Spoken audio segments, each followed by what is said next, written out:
there's something much larger than me, much, much larger than me.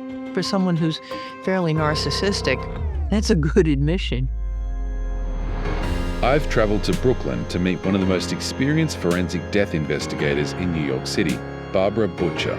I'm going to go in there, I'm going to examine that body, and I'm going to tell you how he died, when he died, and maybe even who did it. With over 2 decades at the Office of Chief Medical Examiner, she's worked on everything from high-profile homicides to mass disaster recovery. We'll discuss what investigating over 5,000 deaths has taught her about life. This is Last Meal, where I prepare the dish my guest would want if it were their last.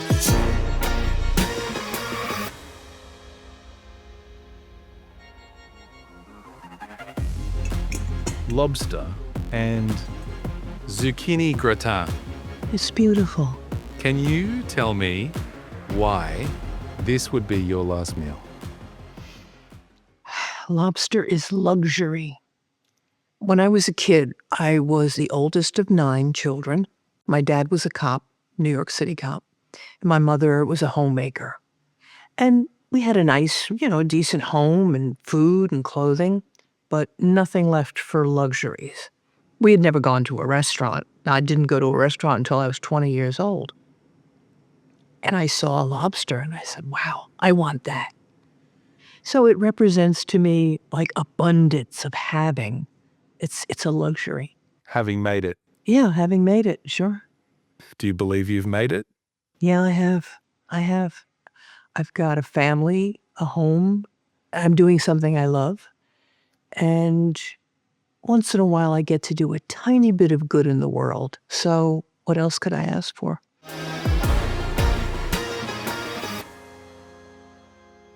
You said you were one of 9 children? I'm the oldest of 9, yeah. Oldest of 9. Yeah.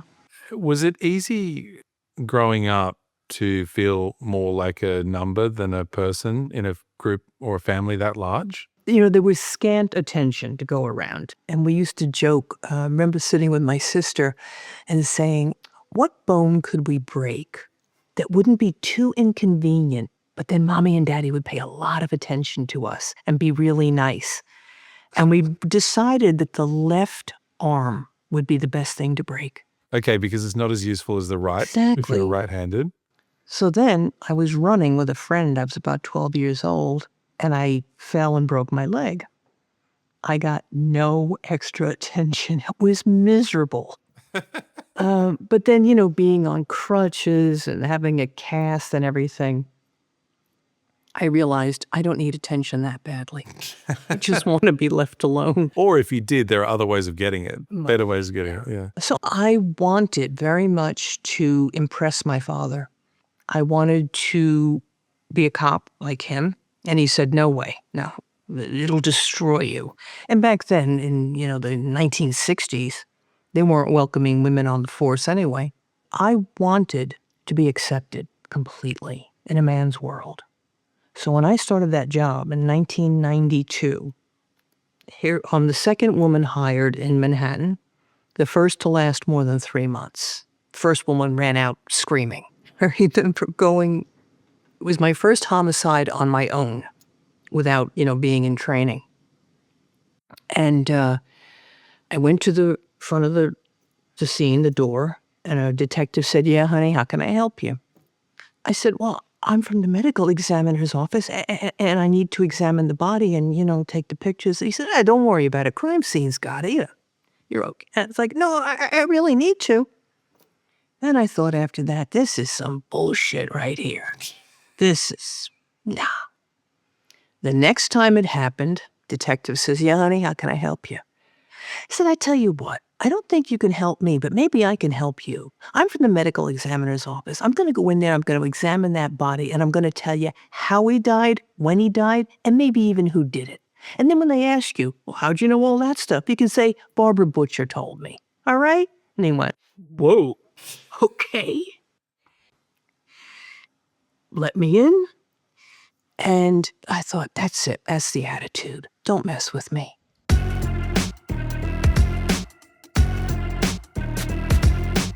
Were there any interactions that you had with your father when you were growing up that had kind of prepared you to take on that kind of role? Because I don't imagine that would come naturally to most people.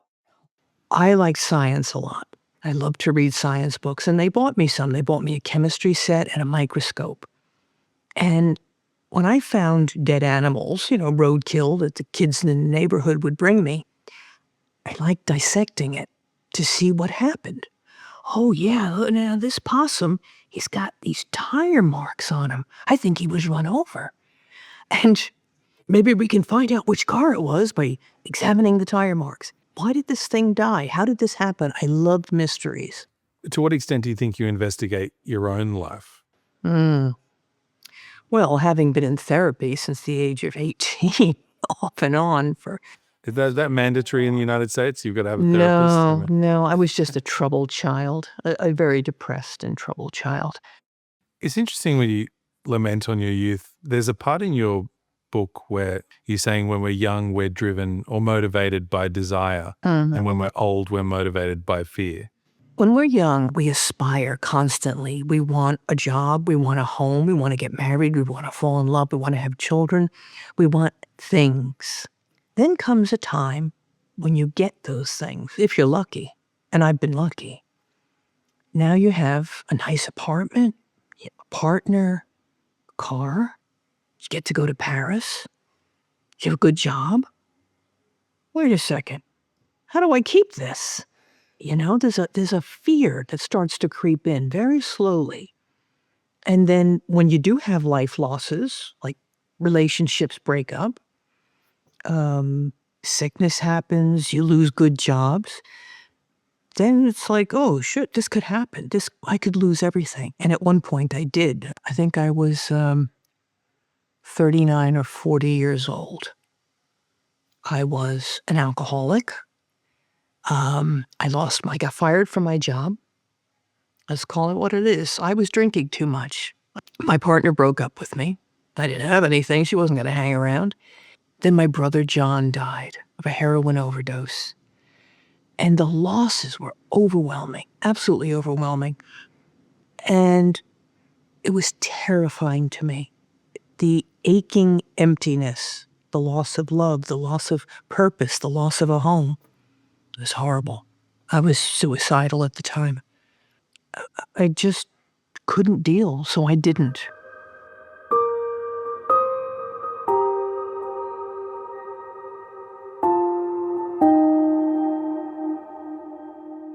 There seems to be this two different sides to your life. Maybe it's got to do with alcohol, like pre and post alcoholism thing. But for most of the part, when you talk about your new life, I guess, or the one that involves your career, you seem to be eternally optimistic. I feel like I have a similar outlook, but you seem to find silver linings that even I wouldn't find. I think the opening of your book where you talk about finding a guy who'd hung himself. I knew there was a lesson to be learned there somewhere, but I put it away to think about later because, I had to get back to work. There's plenty of murders and suicides to be seen. And it occurred to me that at several points in my life, including that point, well, let's take when I lost everything. I hit rock bottom, started drinking even more. And eventually, within about 2 years, I got sober. And then suddenly, my life started changing and growing and becoming fun and challenging. It started to mean something to me. And someone said, you cannot accept roses if you're clutching thorns. What the fuck's that supposed to mean? Okay, wait a minute. I was hanging on to my job that I did not love at the time. My girlfriend was problematic. We had a terrible relationship. And maybe it's okay that I lost all that because now I can accept something better. Now, the loss of my brother, of course, you can't really say much about that, but things get better. Then I cut a tendon in my hand doing some woodwork. I get surgery. It's a pain in the ass. I'm in a cast. And I go to cut down a man who hanged himself. And I realized, oh, I can't do it, because normally I would hold with my left hand, hold the ligature, cut with the right, and kind of ease them down a bit, you know? Actually, it's like this. So in case anyone Yeah. needs that You're bit of gonna try this at information, home. sure. Just When you cut down a hanging man, Yeah, ladies and gentlemen, here's what you do. And so it occurred to me, oh, I've been bitching and moaning about this hand thing. If I didn't have that, though, I might have been killed, might have been electrocuted. So there was a little lesson. Are you the type of person who forces themselves to think like that? I think so. And, you know, there is something about my brother John that one time I was at a meeting, a 12-step meeting, and someone said, if you knew who walked beside you, you would never feel alone. And suddenly I had this image of my brother John behind my shoulder, looming over me and protecting me physically. Like, just like, wow, I just feel John with me. Like, I'm okay. I'm going to be protected. John's there. That was a weird feeling. But yeah, I mean, he's in my memory that way now as my protector. In AA, and I don't know a hell of a lot about it, although I probably should. Am I right in saying that, you know, one of the steps is to accept a higher power? Mm-hmm. Now, you strike me as a reasonably pragmatic individual. Very. What is your higher power? Do you have one, or Yeah, it's it's kind of amorphous. It's the sense of wonder at the universe.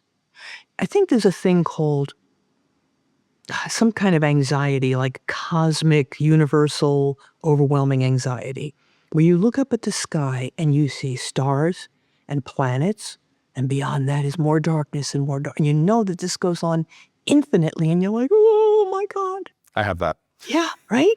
But for me, there's a little anxiety behind that because I like to know everything. That way I can keep everything under control.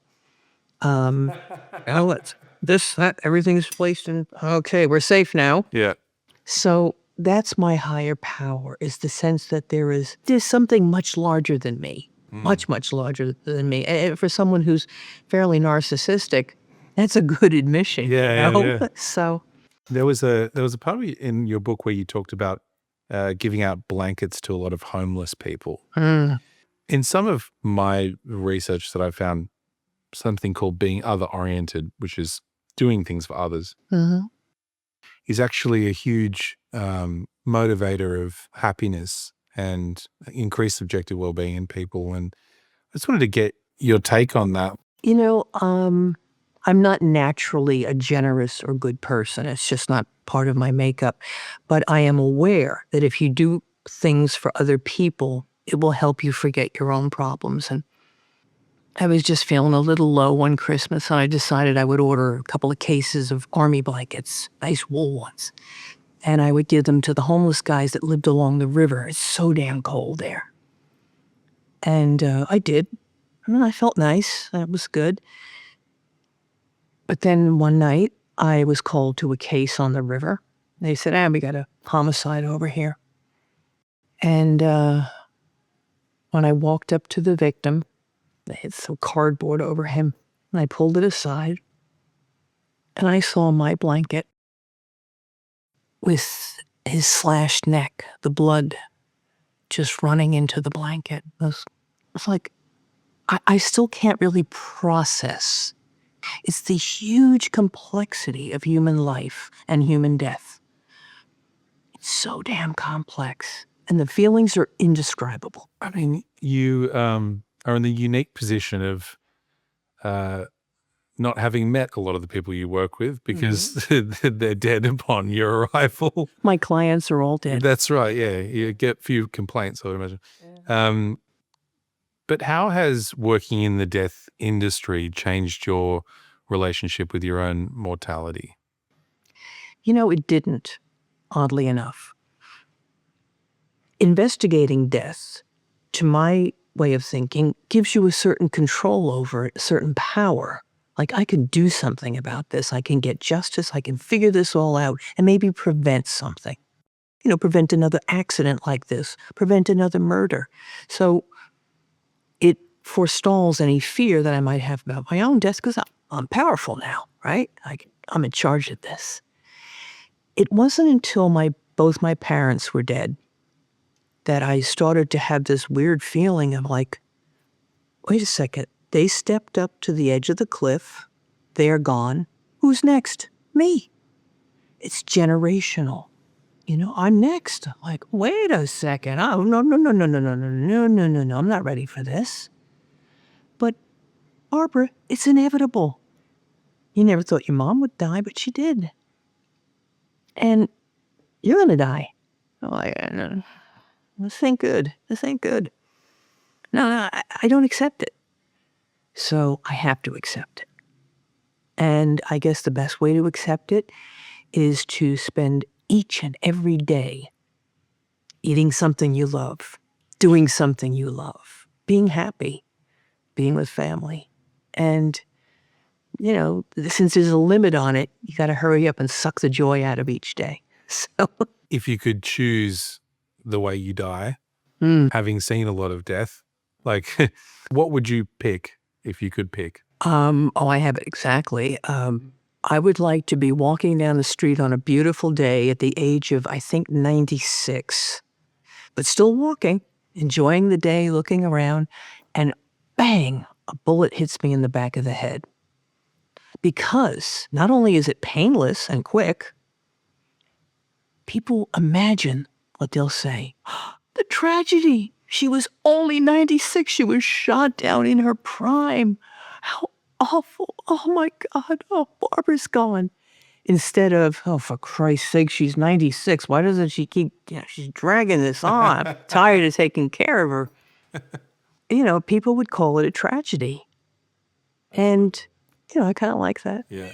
I think I was mentioning to you when we spoke the other week I was really upset that one of the Golden Girls, I think it was.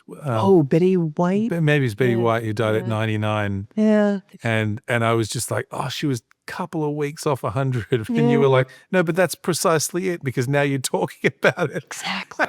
Exactly. Now we're saying, oh, what a shame Betty didn't make 100. That's right. Otherwise, we would have said, well, at least she made 100. Yeah. Right? That's true. So it's genius. Yeah, that's how I'd like to go. What do you think makes for a meaningful life? Because there are so many lessons that I think are within your book and things that you've learned as well. And with that, I think you'd learned from Charles Hirsch. The one that struck me the most was the one about truth and telling, always being truthful with family of deceased people, because I think the quote was something like, people can handle the truth, but they can't handle uncertainty. Mm-hmm. And truth is a very interesting and contentious topic, I think, because, to some extent we need to have these little white lies with people that we love, or things that, lies that are for the benefit of us or people we love. But that truth and integrity is also something that you really need to maintain as well if you want to be believed, if you want to be held in high regard, such that someone like he was and that you are. Talk to me a bit about authenticity and what it takes to live a meaningful life. What he told me, I'd come to him and I said, there's a family outside that there's their brother or their brother was killed in a fire and they want to know if he suffered. I said, I figure I'll just tell them no. It was very quick. And he said, why would you do that? If you lie to them even once, then your word is no good and your word is all you have. I was like, wow, that's powerful. I said, well, then what should I say? He said, tell them the truth. They can handle the truth, but not uncertainty. So I did. I told them that he died of smoke inhalation, that he did have some second-degree burns, and they were probably painful, but it didn't last more than a few minutes. And I realized that what they were imagining was so much worse. Oh, he was screaming. It was, all these things. And they took comfort in me telling them the truth. I thought, wow, that's the ticket. Now, when someone in a relationship, let's say a friend or a lover, says, do you think I'm pretty? And even if they're not, there's something pretty about them, and you just have to look to find it, to say, yes, I do. And it can be their eyes or the way they move or anything. I think with little children, sometimes, you ask them, I said to my little grandson, how do I look? He said, very, very old. And I was like, wow. I thought, you know what? Damn it, he's right. He has no filters. Yeah. He's honest with me. So whatever he tells me, he's going to be honest. Yeah. And I do look old, so what the hell? So what? I'm still getting around. But for what gives meaning to life to me is joy in what's been created in the world, trying to take it all in, and being of service in any little way that you can. So I was lucky that I had a job where I could help people to a certain extent. I couldn't bring back the dead, but I could get answers for people. I could get justice for the victims. I could even prevent deaths, by recording accidents and what happened and how we can prevent this. So I felt like I was doing something good in the world while I was having a hell of a good time being an investigator, poking around in business. So everything can be of service. If you're going to do a job, do it well. And if you're going to make a contribution in the world, it can be having a child or being nice to someone who really needed it, and then they're going to pass it on. So the world is better because of you. And it could be the smallest thing. So I try. It's not easy, because most of the time I'm tired. I just want to be left alone. Oh, I'm sorry for keeping you. No, I'm really enjoying this. You're very easy to talk to, I don't know why. You got like some kind of hypnosis going on. Is that here. right? Yeah. Oh, okay. I'm not aware of it, but that's it. Yeah. No, it's I like the being of service answer. Yeah. It's not something I get regularly to that question, no. because I think a lot of the time when you ask someone what it means to live a meaningful life, the answers are very self-centered. Like you have to, it's more about consuming great things or living in a great area or being with, it's all very inward looking. Yeah. But being of service is something that's, I think, almost holistically selfless or altruistic, or, I mean, not in the strict sense, but it's something that's very outward looking that I respect. And I, for me, the way that I interpret that is more like purpose and not passion necessarily. Yeah. It's not doing something because you love it or you feel that you need to, it's actually providing something for the world around you and giving back in a way. Yeah. For my last question, can I ask everybody this? Of anybody alive today, whose last meal would you like to know? Oddly enough, Hillary Clinton. Now, why Hillary Clinton? That's an odd answer, right? Because I am fascinated by what happened to her in her life and how she handled it and how she chooses the end. She had a long life of building up to something she wanted. She's a very, very smart woman.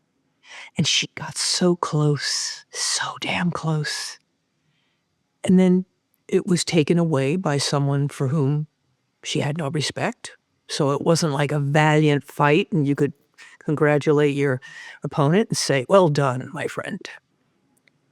Wasn't good. And I wonder what she thinks. I wonder when her life is coming to an end, will she feel satisfied? Will she order a big, wonderful meal and just say, yeah, come on, let's have at it. Let's go with gusto. Ice cream sundaes, pizza, lobsters. Or will she say, a steak, medium rare, please, no potatoes, and a bit of salad, dressing on the side? I want to know how she feels at the end. Well, if we ever get to the stage where we're interviewing Hillary Clinton, I'll definitely send you an email. Thank you. and let you know. Thank you. I would love to know. Laura, it's been incredible having you on Last Meal. Thank you so much for taking the time to sit down with us. And now we should eat some food. That sounds good. And thank you so much. For some of us, finding who we really are or what we're meant to do can be prohibited by the expectations of people around us. Barbara is someone who successfully shook off these encumbrances to become the woman she was always meant to be, and one of the most likable people I've had the pleasure of cooking for. And that's all from me.